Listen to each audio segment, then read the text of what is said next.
અમદાવાદ ગ્રામ્યમાં લૂંટને અંજામ આપનારી ટોળકી પકડમાં ખેડૂત અને મહિલાઓને ટાર્ગેટ કરનાર ટોળકી પકડમાં આવી છે। સંજય અને દશરથ નામનો શખ્સ પકડમાં, પ્રકાશ વોન્ટેડ જાહેર। ટોળકી ખેતરમાં રાત્રે સૂતેલા ખેડૂતોને કરતી ટાર્ગેટ। ઝડપાયેલ આરોપીઓ પાસેથી પોલીસે મુદ્દામાલ જપ્ત કર્યો છે। તો આ ટોળકી ખેડૂતોને ટાર્ગેટ કરતી હતી, મહિલાઓને ટાર્ગેટ કરતી હતી। સંજય અને દશરથ નામના બંનેને ઝડપી લેવામાં આવ્યા છે, જ્યારે પ્રકાશને વોન્ટેડ જાહેર કરાવ્યો છે।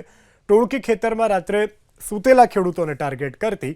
ઝડપાયેલા આરોપીઓ પાસેથી પોલીસે મુદ્દામાલ જપ્ત કર્યો છે।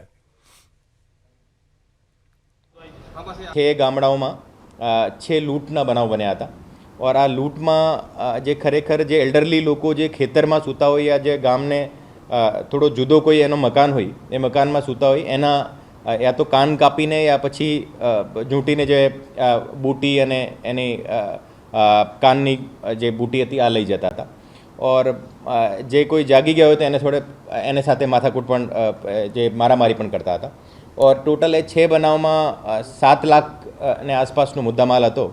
एने एमां 100% रिकवरी है। તમામ લોકોની જે બૂટી ગઈ છે કાનની તમામ મળી ગઈ છે और એ બંને આરોપી પકડાઈ ગયા છે।